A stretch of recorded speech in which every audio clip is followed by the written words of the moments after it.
This is ContraZoom, where we go back and forth about film. I'm your host, Dakota Arsenault. Every once in a while, I like to have a chat with friends of the show, not about a specific movie or topic, but just to get to know them and their taste a bit better. I call these bonus episodes Better Know a Contributor. In the past, we've done them with former co-host Rachel Ho and friends Bill Antoniou, Jeff Ballmer, and one where Rachel interviewed me.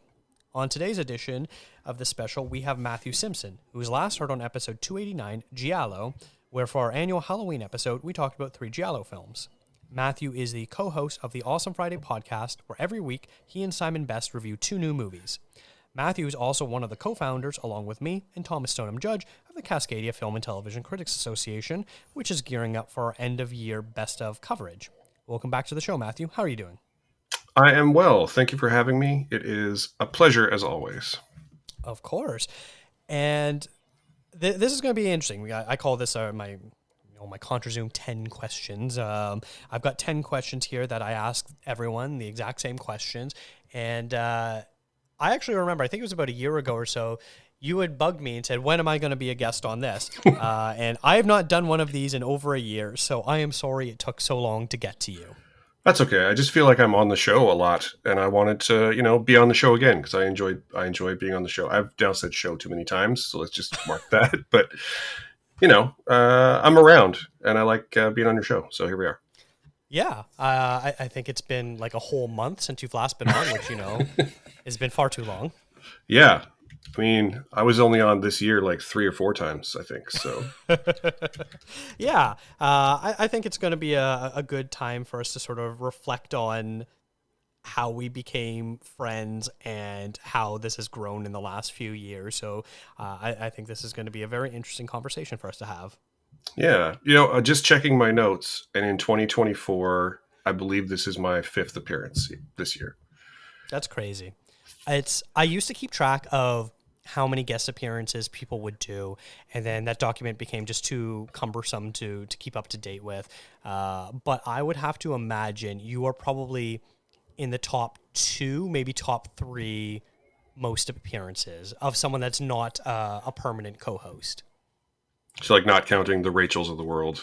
Yes. Yeah, interesting. Well, I like being on the show. We always have really good conversations. So, and I feel like you choose, my show and focus is really on new movies, generally speaking, right? And your show is very focused just on cinema in general in a way that I really appreciate. It's the same reason why, just to plug another show that I appear on fairly regularly, the Lambcast.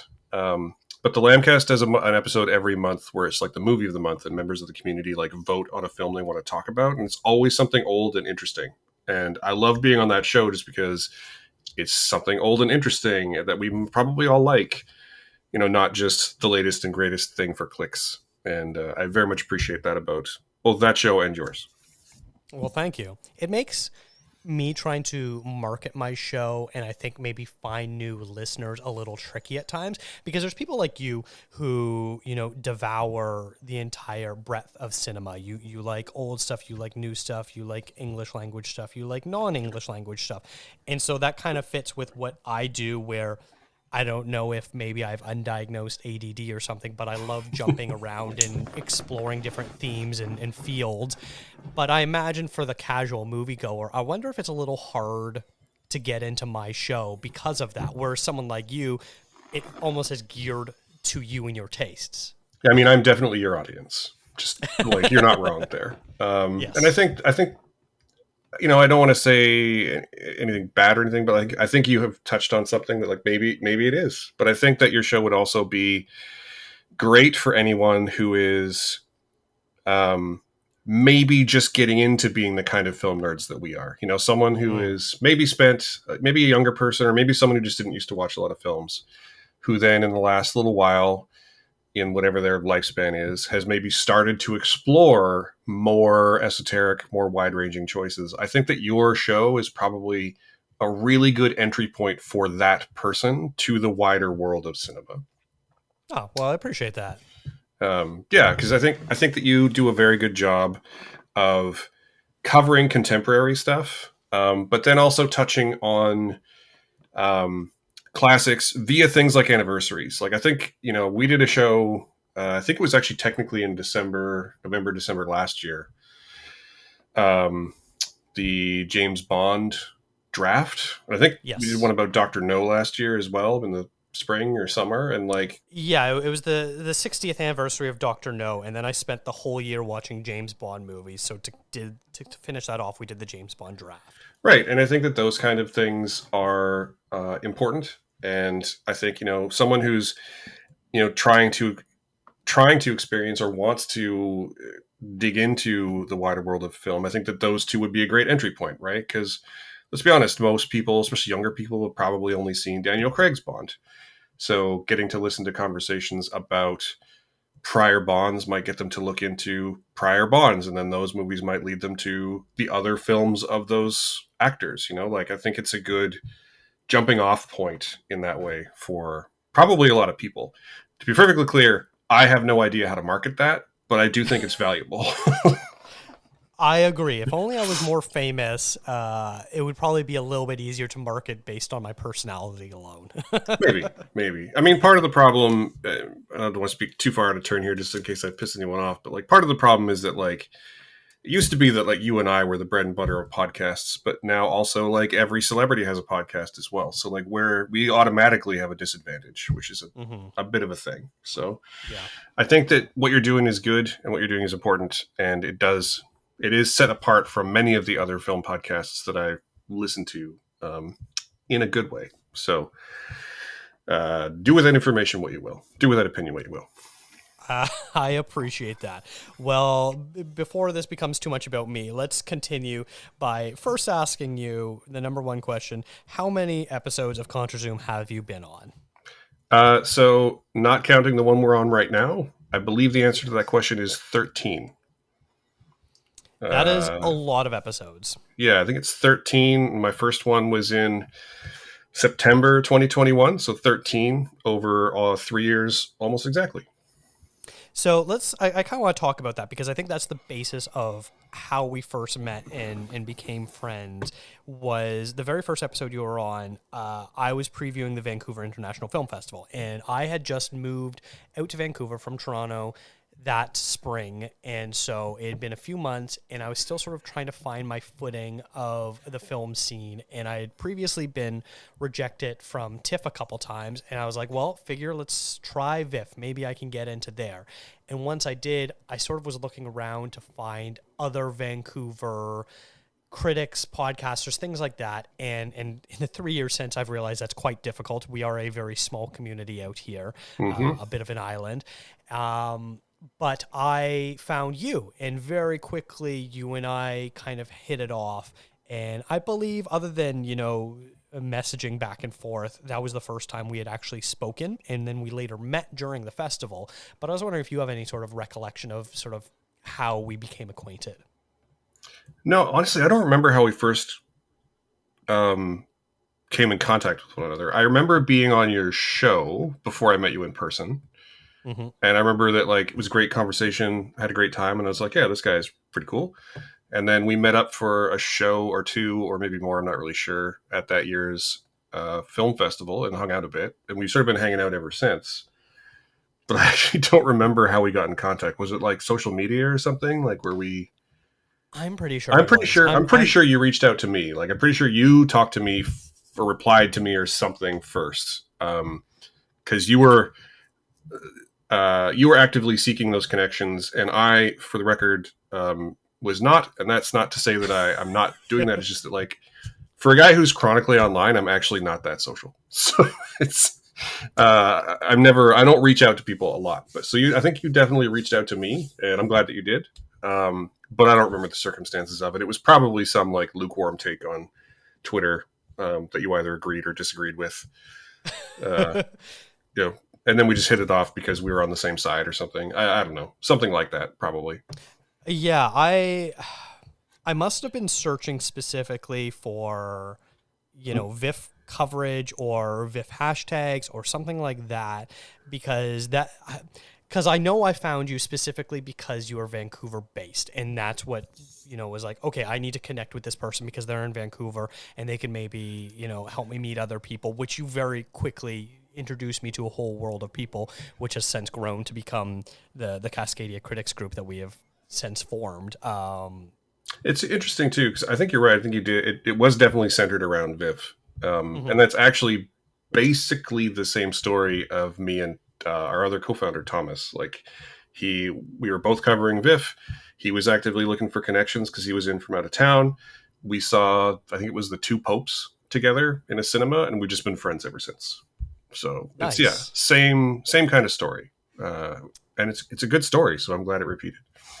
Yeah, yeah, because you would introduce me to Thomas, which then introduced the whole For Real group of people, stuff like Taylor Beaumont and Todd Pengelly, who are based up here, which is nice, so that it was easier to connect with, and then his sort of American compatriots as well, sort of eventually became Knowing the Drink in the Movies guys, which is Taylor Baker and Michael Clausen, and then from there it's just like it's become this very intricate spider web. Yeah, in a good way though. Like Hmm. it's nice to be so connected to people who are into the thing that you are into. Yeah. And then speaking of the 13 episodes that you've been on, I think it also helps, you're game for pretty much anything. So you're a very easy person to book as a guest, where and I do not mean this in any sort of derogatory way, but if there's an episode coming up and I don't know who's a good guest for it, because I do try to match up interests with guests, because I'd rather someone talk about something passionately than feel like they're being forced to watch something. And I've had that a couple times where someone was like, oh yeah, I'll come on for anything, and then I realize later I'm like, oh, this probably wasn't the best subject matter for what their usual taste is. But because you're so easy to talk about literally any kind of movie, if I struggle to find a guest, it's like, oh, I'll just ask Matthew. Well, that's actually something I pride myself on too. I try to be as open as I can be to any kind of film, Hmm. and I really enjoy, like I say, like I think it goes back to what I said before. I because my main like focus in terms of being like a film critic and journalist is new cinema. I will take almost any opportunity to watch something that's not new cinema. Hmm. And my other thing is I very much try to meet things like meet films on their own terms and in their own contexts. And I just really enjoy talking about movies. Like part of the reason we that Simon and I have a podcast is because our friends wanted us to stop talking about movies at every party. Uh, so, this is it's pretty much my niche, and there's stuff to talk about in every movie, and so I'm game to talk about. And if you ever need someone to talk about stuff, yeah, definitely call me. I'll do it if I can. Yeah. Yeah. All right. So then, of these appearances, which one would you say was your favorite guest appearance? It's going to sound like recency bias, but it's really not. But my favorite guest appearance on your show to date, I think, is actually the one, my most recent appearance, other than this one, which was the one where we talked about Giallo films. Um, all of our conversations have been great. Even the ones about movies I didn't necessarily like our last two A24 episodes together. um, but the Giallo episode, I had never really been into Giallo before. I had never really explored it as a genre outside of like one or two of the big hits. And turns out I really love Giallo films now, and probably should have been watching them for years. And I feel like your show, watching the three that we watched for your episode has turned me on to a whole new genre of films to explore in a way that I just hadn't before. To the point where, Hmm. like, I think we watched three for our show in October, and I think I've watched like eight more, nine more, like just in the month or so since. Hmm. Um, and it was a really good conversation, especially because we both seem to be on the same page about the genre. And yeah, just because it turned me on to this genre that I'm now like keen to explore. Yeah. Yeah, I agree with you, and it has also taken over my life. I feel like most of our uh, conversations we've had since I proposed this idea for you have sort of centered around giallo films. Of like, oh, I watched this one. Oh yeah, I watched this one too. Oh yeah, you should check this one out. Oh, even when it's not about a Giallo film, like the last time you recommended a film to me, I can't remember what it was, but you were like, you should watch this film because I felt the same vibe as this Giallo film, and I know you did too. So, like, even when it's not a Giallo film you're recommending, it still ties back to Giallo lately, which is kind of fun. Yeah, and to remind you, that was Experiment in Terror. I covered it on the last episode, Columbia Noir. So it is a Nice. noir movie that has a really strong giallo tint to it. And Alicia Mughal was the guest, and when I said that word, she was like, "Oh yeah, I agree with you." So I'm not the only one, because I'm definitely now seeing everything through a giallo lens. Oh, it's just such an influential genre too. Like you can draw a straight line from giallo to teen slashers to neo noir to just any murder mystery. Like it's a pretty great and versatile genre, and I've really enjoyed it. hmm I also do want to give a shout out to the James Bond draft. You did mention it earlier. That was a ton of fun, because you and Simon grew up on these movies and have seen them all multiple times. And for me, with the exception of a few examples of a few of the Pierce Brosnan ones, I never really watched the older James Bond movies. And so being able to do this, fun game where I could use the fact that I watched all James Bond movies in 1 year, so I kind of had this information going on in my head the whole time. And then you guys, who are such big Bond heads, I think that made for a really fun episode. In the fact that, like, we could be mad at some of the picks people were making, made for entertaining radio. Yeah, for sure. I'm just annoyed that I didn't get the cue that I wanted still, but that's it's a whole thing. Yeah, yeah.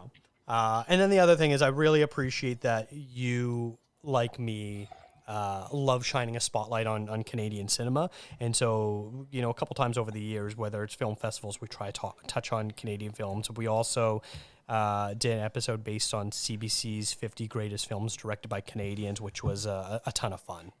Yeah, 100%. I'm constantly worried that I don't do that enough, and like shining a light on Canadian cinema. So any chance I get to do it on a show like yours or anywhere else, I will also take that. And turns out we produce a lot of good movies up here in Canada, and the last couple of years especially have been kind of a boom time for the quality of those films as well. So it's I'm pretty happy to keep doing that. Like, I'll say this about your show.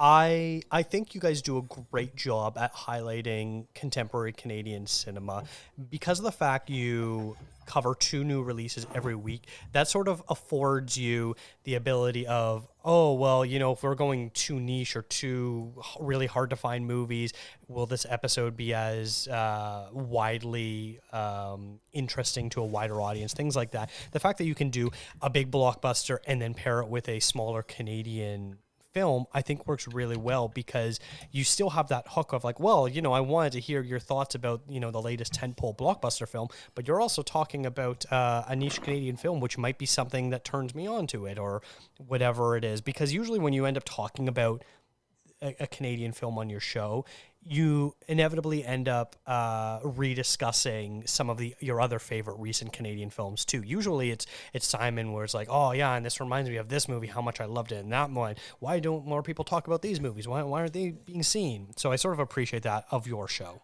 Yeah, and that was actually kind of the point as well. Like we was it the format of our podcast right now is technically a relaunch. We used to just talk for like 90 minutes. And then we fell out of doing it for a while for various personal life reasons on both of our parts. But we used to start every episode with, "What did you spend your money on this week?" In terms of like, so it'd be like, "Oh, I went to see this movie, or I bought this DVD, or I'm playing this game, or whatever it was." And it was a good sort of free form format. But when we decided to come back, I was very, very much of the opinion that we needed a certain structure. And I felt like just talking about one new film meant we would either miss the discourse too much, depending on our release schedule, or we would just be podcasting all the time, which was just Mm-hmm. not feasible for either of us.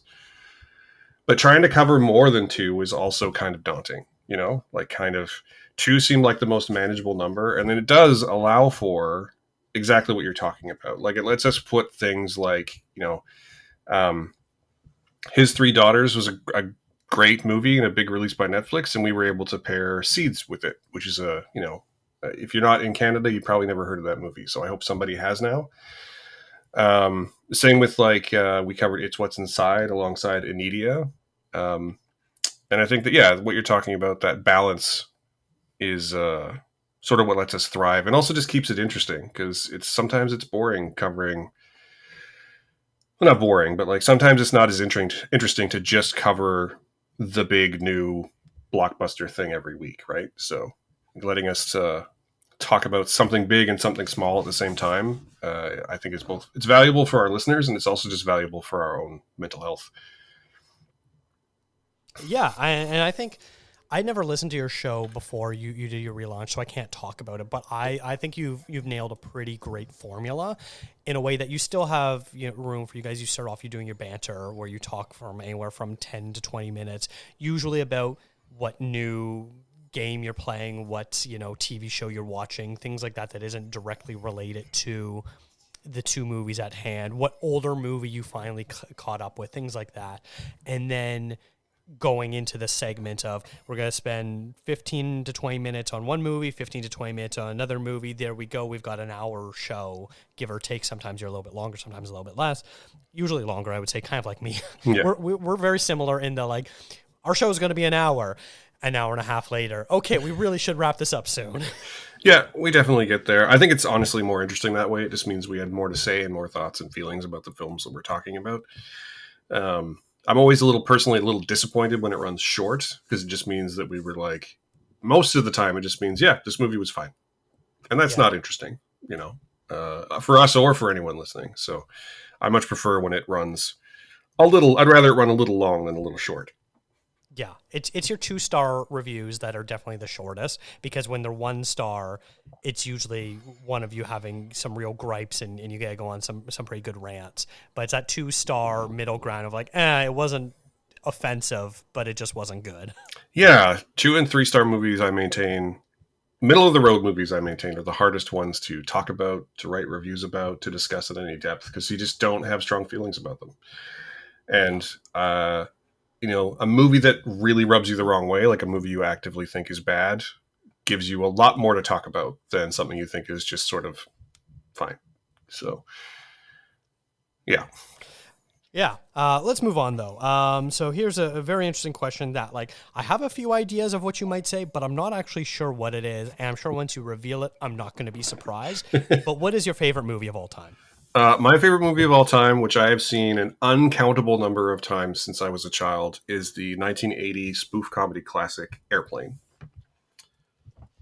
Interesting. Okay, I know you love that one, and if I was to probably come up with like a 5 or so movies, I don't know if that would have been on there. I didn't prepare any sort of list of what you might have said, but I do know you've talked about this a lot. I'm guessing you probably saw this as a very young child and have just repeatedly watched it over the years. Is that correct? Yep. It was on TV a lot when I was a kid. It was on TV a lot when I was a teenager. Once I moved out, I think I had it on Blu-ray at one point. I don't anymore. Um, it was one of the first movies I bought when you could buy movies on iTunes for the first time. And I just think that movie is really, really, really funny and really, it's the perfect mix of like really smart and really dumb and really clever and really dumb. And really like high comedy, like really upper class, like wordplay comedy, and also just like poop jokes. It's also the kind of movie where if you find a joke not funny, you just wait 5 seconds for the next one. Um, and I don't know what to say, man. Like I love this movie so much, and I think I mean I quote it all the time. So true story. There's a recurring joke in that movie that nobody notices, and this is something I'll come back to in a second. But there's a recurring joke in that movie where someone will say to the airline pilot, he'll say, "Hey, do you want me to do this?" And the pilot will say, "No, why don't you take care of it?" And for a long time, I was a boss. I was a manager with a big company, and I used that line all the time. Like whenever one of my employees was like, "Hey, do you want me to do X?" I'd be like, "No, why don't you take care of it?" Just because I think it's funny. It's and that is the kind of humor that I love. Like low key, like catches you off guard, or maybe you don't notice at first. Um, what exactly is being said, and so you don't notice it's funny until later. And the other thing I love about Airplane is that like that movie came out in 1980, the year before I was born, and I still pick up jokes that I'd never noticed before. Not as often as I used to, but like it took me until only a couple years ago to realize. Like there's a great gag where it's obviously an airline disaster and all the press are at the tower, and they turn all their microphones towards one of the guys who's about to explain what's going on. And if you look closely, one of the microphones is an ice cream cone. And like I believe I've noticed that before. Yeah. yeah, I didn't notice that for years. I didn't notice that until probably like 5 years ago. Like there's stuff like that throughout the movie that's just like Mm-hmm. there and never remarked upon. And if you notice it, it's hilarious. And if you don't, it doesn't detract from the movie.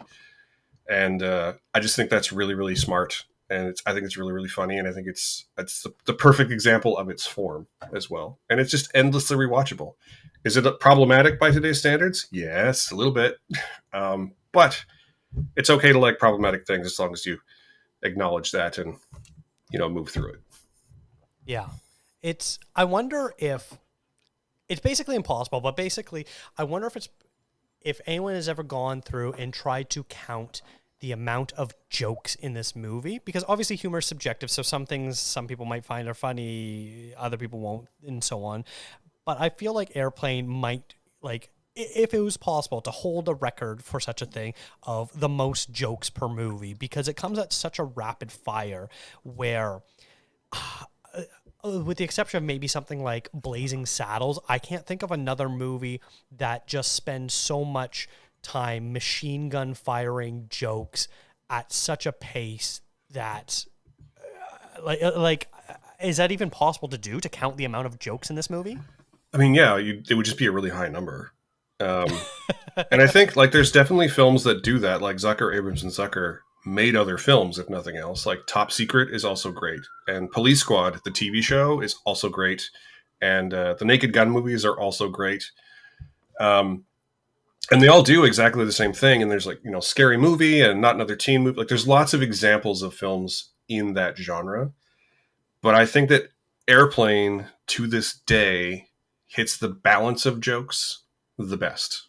A lot of them tend to lean either too blue or too stupid, um, without finding a balance between those things, and especially not with like Airplane is what Airplane is really good for is they cast all these super heavy dramatic actors and then gave them deadpan dry humor to read.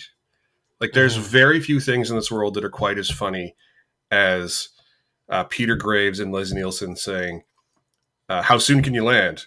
I can't tell. No, you can tell me I'm a doctor." Like it's so perfectly executed, and it's also just like straight wordplay. Like and I feel like most of the other spoof comedies tend to lean towards just being dumb, just being gross, without recognizing that like subtle visual gags, subtle audio gags, and like more sophisticated wordplay jokes should also be in that mix. Mm-hmm. And Jim Abrams just passed away a couple days ago, one of the directors of Airplane. So Yeah, a very timely discussion. yeah. I rewatched it actually just the day that I found that out. I went and rewatched it, and I'm also halfway through Top Secret right now because I low key think that movie, Top Secret, I think actually is some of the best visual gags they ever came up with in it. Um, but again, to give you an idea of the kinds of things I find funny, like I don't know if you've ever noticed this. You probably have, but like it's never remarked upon in the movie, just to be clear.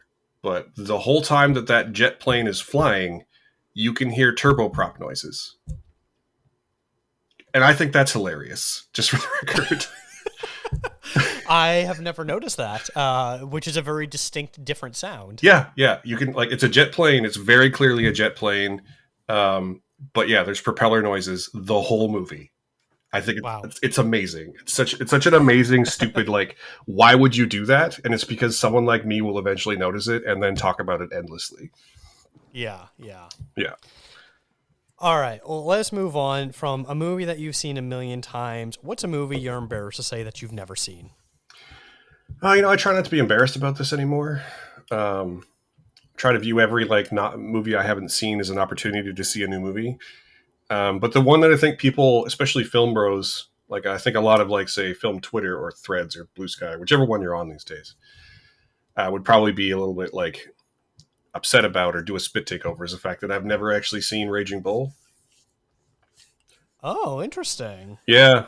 I mean, I've seen bits and pieces of it. I've seen like the highlight reel at various like award shows. I've caught bits and pieces of it here and there on TV over the decades, but I've never actually like sat down and watched that movie. Okay, yeah, interesting. Would you say that you are a big Scorsese fan and this is just one of your sort of blind spots, or is it that you've never really dove deep into Scorsese as a filmmaker as a whole? No, I actually really like Scorsese as a filmmaker. Um, I will admit that in a very general way, I think I prefer his more recent output to his earlier output. You know, like I think obviously Goodfellas is a masterpiece, but like I love The Wolf of Wall Street and I love Silence, and I think that movies like Mean Streets uh, is fine. It's a fine movie, um, but it's just a blind spot. I know everybody loves it. If I hold a grudge against it, it might be to do with the fact that like everyone views that Oscar year as the year that everyone remembers Normal People as the Ordinary People as the film that beat Raging Bull for Best Picture. But Ordinary People is a great movie, so I don't get why people are upset Mhm. about it. Yeah, it's tough. I do quite enjoy Ordinary People too, but I think Raging Bull is a pretty singular version of a biopic that we don't often get. I mean, yeah, it's honestly, And one of the all-time it's great just a blind performances. spot. It's just Yeah, like, why haven't I gotten around to it? I could not tell you. I yeah, just every time I'm thinking about watching a movie, it just does not come into my brain, and I don't know why. To the point yeah. where No, it that's might be fair. one where eventually I just blind buy it on like the Criterion edition and sit down and watch it. But so far I haven't done that, and I don't. I could not tell you why. It's a Yeah. it's a weird one. No, that's totally fair. All right. Well, sort of a nice segue here. Who would you say is your favorite director? My favorite director is Sam Raimi, like by a mile. Well, maybe not by a mile. I think Spielberg's pretty great too. I think Spielberg is probably one of the greatest to ever do it, but Sam Raimi is my favorite director. Uh, What would be your Mount Rushmore of Raimi movies? that's a good question. It would probably be Evil Dead 2, um, Dark Man, mm, Spider Man 2, and something like A Simple Plan would probably Okay. be up there. Or maybe Drag Me to Hell. I don't know. I like all of his movies. Um, and the reason I like him, especially among, I don't mean this to be like derogatory to like every director currently working in Hollywood, but he has such a distinct voice. You know, he has such a distinct voice and sensibility that I feel like a lot of modern, especially blockbuster filmmaking lacks. And I very much appreciate being able to recognize that. Like, it takes me like 10, it's one of those things where you can watch a certain director's work and not recognize that director's voice. And that is never true of Sam Raimi. You can always tell that it's him, even when it's a fairly straightforward film, like, say, For the Love of the Game, which is a baseball romantic dramedy. Um, but it takes about, a few minutes in, you'll be like, yep, this is Sam Raimi. I recognize that shot. I recognize that zoom. I recognize that, that part of his voice. And I think it works for almost any genre. I think he was born to direct comic book movies. To this day, Spider-Man 1 and 2 together, I think, are probably still one of the best superhero movies ever made. And yeah, I don't know, man. I really like him. Actually, sorry, I'm gonna go back for a second. Evil Dead 2, Darkman, Spider-Man 2, and The Quick and the Dead. That's my Mount Rushmore of Sam Raimi films. Okay. I severely need to watch more Raimi movies. I have only seen his four comic book films, and that is it. It's a great opportunity to see more stuff, man.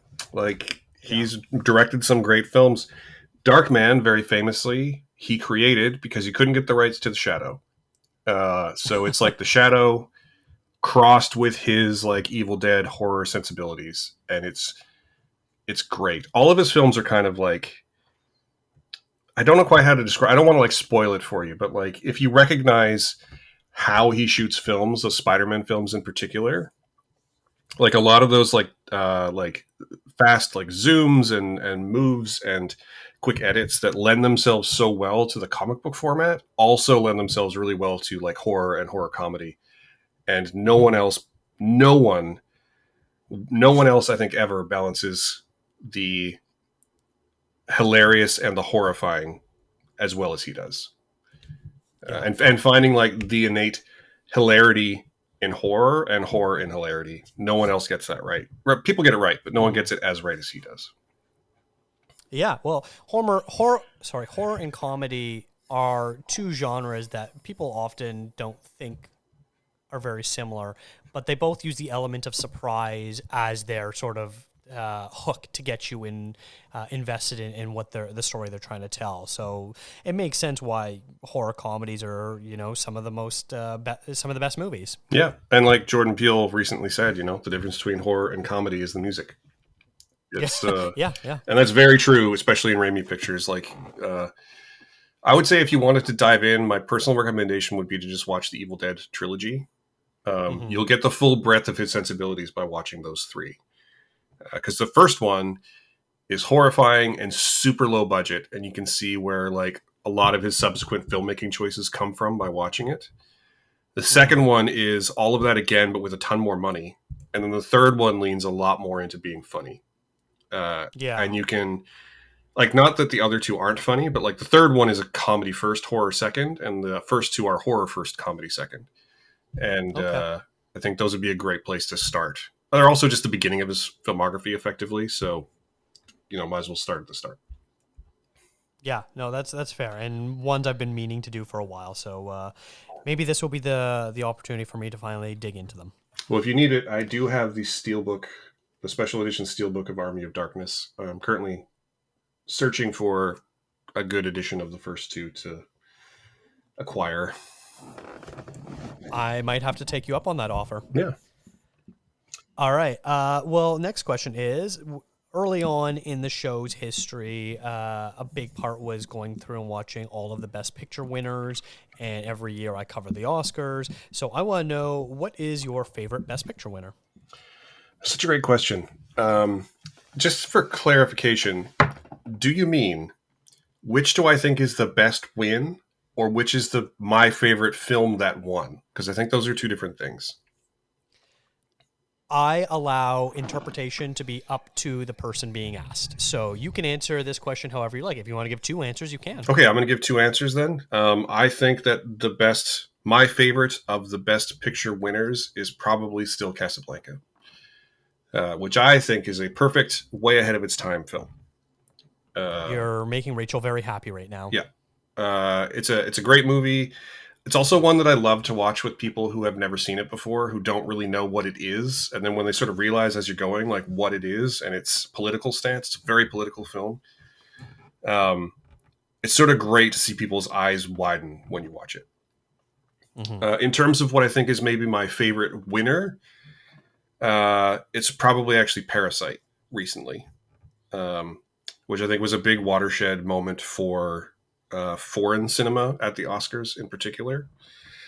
Um, you know, the Oscars are the most prestigious award that I think a film can win still, but ultimately, it's still a pretty regional film festival, and I think it doesn't look outside of its region often enough.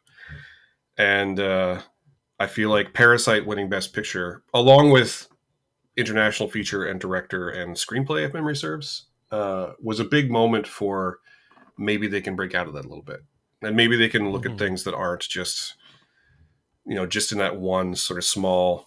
I say small, but it's like the biggest film industry, but like outside of the American sort of Hollywood film industry. I think it's important that they look outside that. And Parasite was not the first time they've done it, but certainly the biggest and probably most important time that they've done that.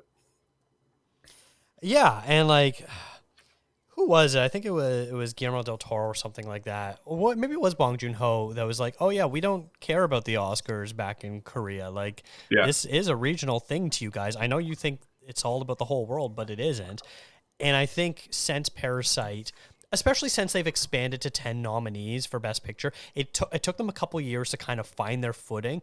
But I think, especially in the last close to decade, they've done a really good job of highlighting cinema from around the world, not just from English speaking countries, because it always was American movies first, then British movies, and then you'll get like a token movie from another English language region of the world every once in a while.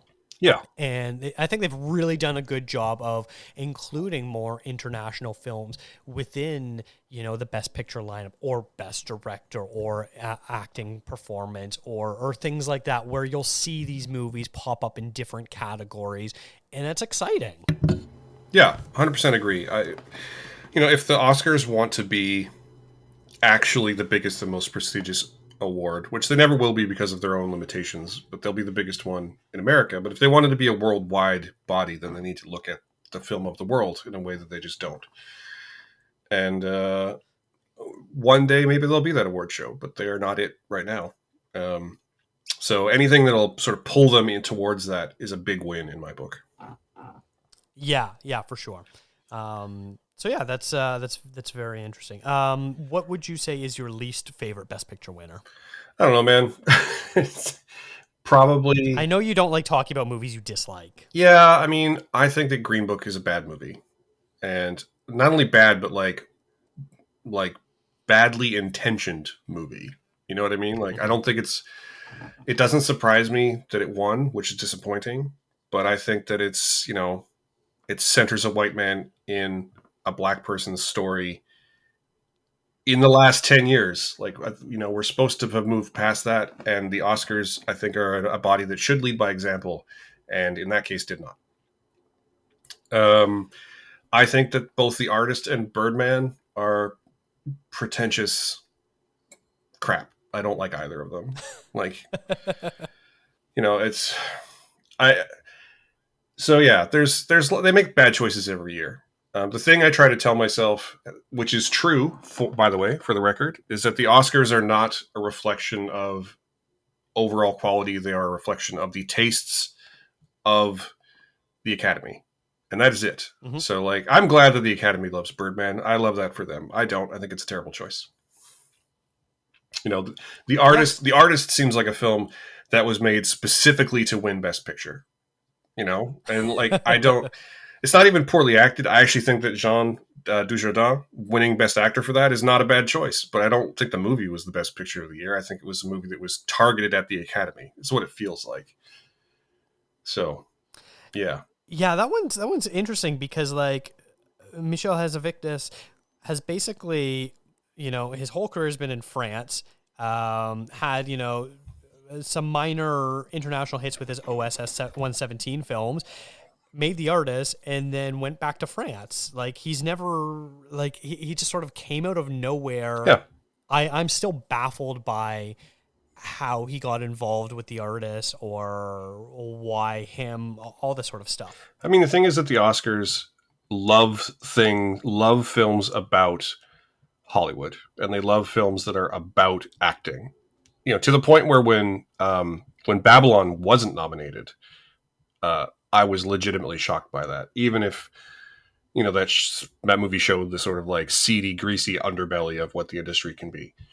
Um, but yeah, anytime that there's a film where it's very nakedly about their industry, I feel like they tend to really go for it, which I think is why films like The Artist won. That and the Best Picture voting is a ranked ballot, so it's often the two front runners, two or three like amazing films will not win because say like you know um, the vote will be for number one will be split, and then like through the way that the runoff voting works, everyone's second or third choice. Like The Artist was probably everyone's third choice, right? That feels right Mm. to me. Green Book feels like everyone's third or fourth choice, uh, like nobody's first choice, and that's generally the movie that wins. And it's very rare that like Parasite might actually be the last one I can distinctly remember where it was like, yeah, that's the movie everyone wanted to win. You know, it's Yeah. it's an interesting conundrum that they have. Of the 96 Best Picture winners, do you know how many you've seen? Ooh, that's a good question. Um, I can fairly easily tell you how many I have seen or at the very least, how many I have rewatched since I started seriously keeping Letterboxd up to date all the time.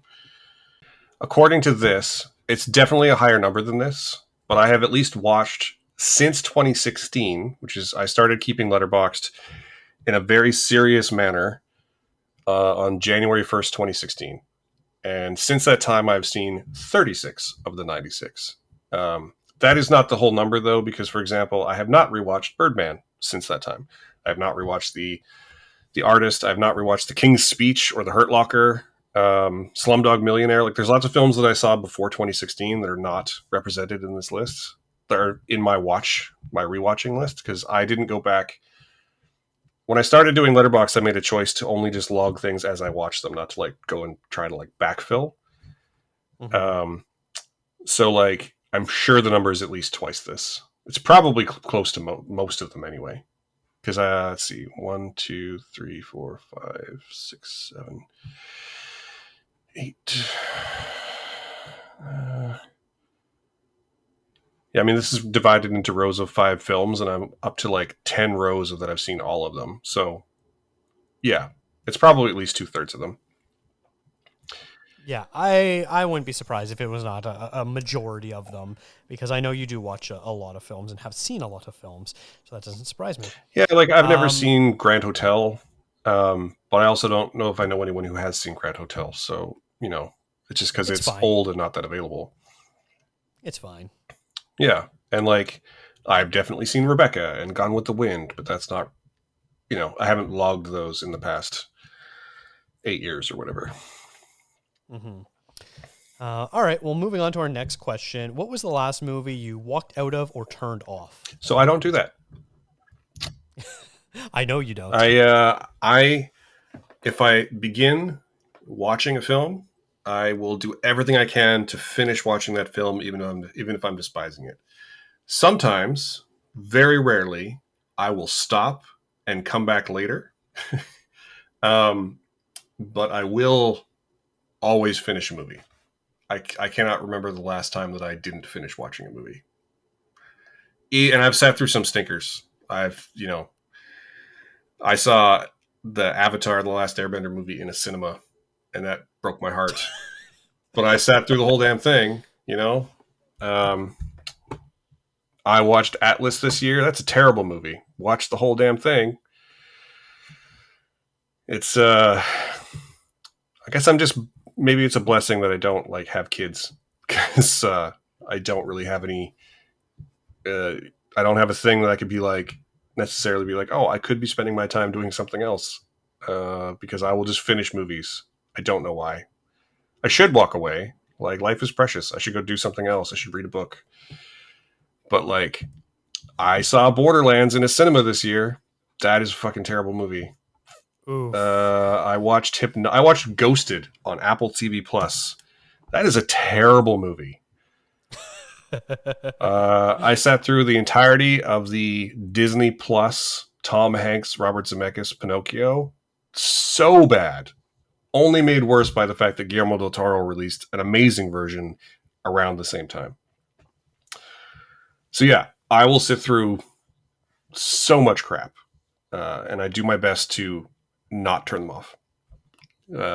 So yeah, I don't know what the last movie I didn't finish watching. I've definitely not started films, uh, but I couldn't tell you the last one that I walked out of.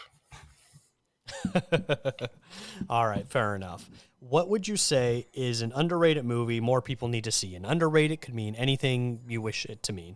So I will say that a movie that I stress that everyone should watch. My favorite film of 2016, 2017. I can't remember the year now off the top of my head. Let me just look that up. 2017. My favorite film of 2017 was Kogonada's Columbus, which I feel like lots of film people have seen, but not necessarily lots of just average movie-going folks. And that is a movie that I feel like everyone should watch. It is not exactly an uplifting movie, exactly, but it captures the feeling, the ennui of waiting perfectly. And it reduces me to a blubbering mess every time I rewatch it. Uh, it's wonderful. It's photographed amazingly. Like they're in Columbus, uh, Indiana, and they are just pointing the camera at beautiful buildings while John Cho and Haley Lou Richardson speak about life and loss and the struggles of their places in life. And I cannot recommend it enough. I recommend it to most people that I talk to when they ask me. That is a fantastic pick. I absolutely love that movie too. Um, Kogonada needs to direct more movies. He's only made one other movie since then, and it's now been several years since After Yang came out, and he needs to do more because he is terrific. Yeah, he's been working in TV as well. Like Pachinko is a good show. But yeah, I Hmm. agree. I would like him to do more movies. He has a real particular, again, like a very particular voice. It's very soft, very gentle, um, and he manages to capture his films capture a vibe really, really, really well. If that makes sense. And again, I don't know. I don't know. It's hard to recommend Columbus and easy at the same time because it's easy because it's a beautiful movie, and it's difficult because if you've been in the position where you are waiting and the thing that you are waiting for is effectively someone or some relationship to die, this movie will affect you profoundly, as it does me. Um, but he captures that feeling so well, and I cannot recommend enough. Like even knowing that going in, you should 100% watch this movie. It is beautiful, and I kind of can't believe he hasn't made more movies.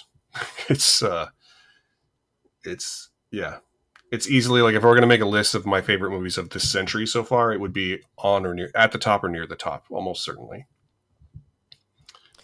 Well, yeah, he is very fantastic, and just as he was when he was a YouTuber as well as a film. How do you describe his YouTube videos?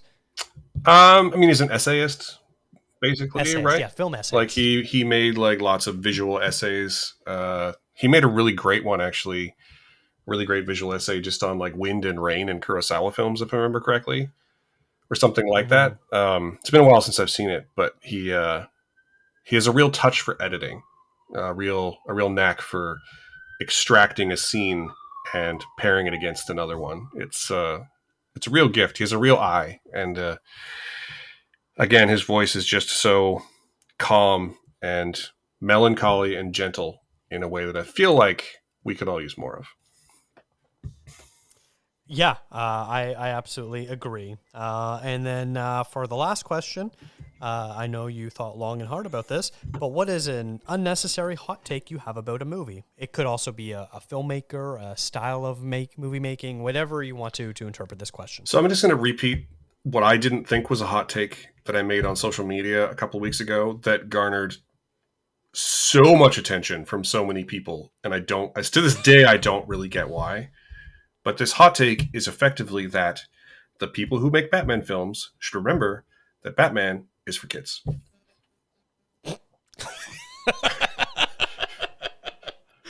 Woo! And Okay. so I would just like to Please preface, like, when I elaborate. said that, and I stand by it, just to be perfectly clear, it's still true. It's still my opinion.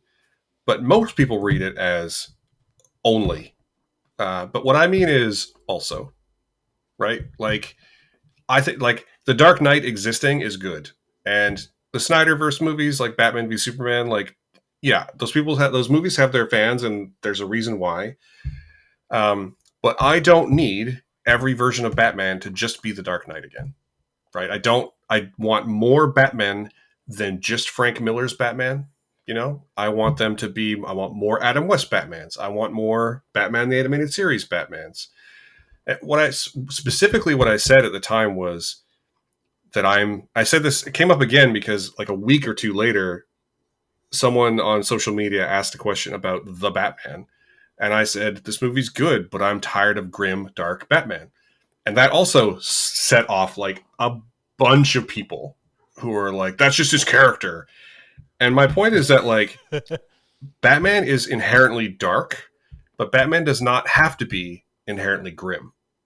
And I just want them to find that balance again. Like the best version of Batman, in my opinion, outside of the comic books, is the 90s animated series. And it is very dark, but it is not grim. And I would love for them to find that tone again. And I also think that, much to the chagrin of many bros online, like the Adam West version of Batman, where it's a straight up goofy comedy, is great.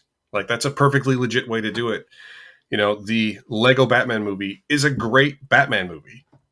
It's a silly, goofy movie, but it is a great Batman movie. It really explores. There's more character development in that movie than there is in most of the other Batman movies. There, I said it. and it's a sillier one. And I just want them to be.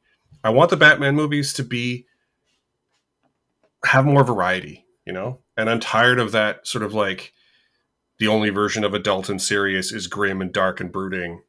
I just want that to go away because it also like has bled into so many other comic book properties, and I just want it to be more. I want there to be more variety.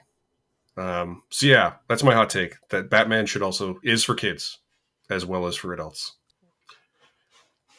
Do with that Amazing. What you will. I will just ask any listeners who were personally offended by this, go to awesomefriday.ca. There's a contact us page, and that's where you direct your hate mail. Just find me on Threads, or I think those posts were on Threads. So you can find me on Threads and you can yell at me there. At SmatthewAF. Yeah. Find me on Threads and yell at me there for two reasons. One, I'm the most likely to respond on Threads or Blue Sky. And also, I've muted those posts, so I won't hear it. Fair enough. Matthew, thank you so much for answering all of these amazing questions. That was a really fun discussion, and I hope you had fun. Yeah, I did. It's always a pleasure to be here, man. And again, like, if you ever need someone to talk about a thing you're not sure about, just call me up. You are always on my short list for that. Nice. Well, Matthew, thank you so much for coming on today. Where can people find your work, and what do you and Simon have going on these days? So the easiest way to find me is going to be via my personal portfolio page, which is stretched.ca. I link out to all of my written and podcasting work from there, and you can also find my social links in the sidebar. If you prefer to go straight to socials, then at SmatthewAF on Threads, and I think it's just Smatthew on Blue Sky, actually, now that I'm saying it out loud. But I'm sure Dakota will link to it in the show notes. And the Awesome Friday podcast is actually technically on hiatus until the beginning of January for various reasons. So we will be back in January reviewing, probably with a best of 2024 episode before getting back into reviewing new films every week. And in the meantime, there is the Cascadia Critics Awards to worry about, which you are handling a lot of, but I'm going to try and help wherever I can. And then various other awards, like critics groups, votings, and things to happen. So that's going to take up most of my December. But yeah, like I say, just go to stretched.ca. You can find all my work there because I podcast, but I also write freelance for several publications. So you can find many of my hot takes there. You're right. I will absolutely link to all of that in the show notes. And then on a note on the Cascadia Critics, we will be revealing our 5 finalists for Best Cascadian Film. We've got a great crop of final 5 films. And then in the coming weeks after that, throughout December, we'll be releasing our top 10 movies of the year, and then our winner for Best Cascadian Film as well, and maybe something television related. I don't know. That ball's sort of in your court, but we're collecting information about that right now. Yeah, I think we'll probably have at least a top 5. Yes. It's we are a film and television critics association, but we are very heavily leaning, like, weighted in one direction. So we're hoping to expand that in the new year, hopefully. Yes, absolutely. This has been a That Shelf podcast. Visit thatshelf.com for more great film discourse. Follow the show on Instagram, Threads, and Blue Sky at ContraZoomPod. Who would you like to see interview next on our Better Know a Contributor series? Leave a comment on Spotify or send us an email. Thank you to Eric and Kevin Smale for the theme music and to Stephanie Pryor for the logo design. If you like to listen to podcasts on YouTube, we do post all episodes there as well. And if you really like the show, consider tipping us on coffee. Thanks for checking us out.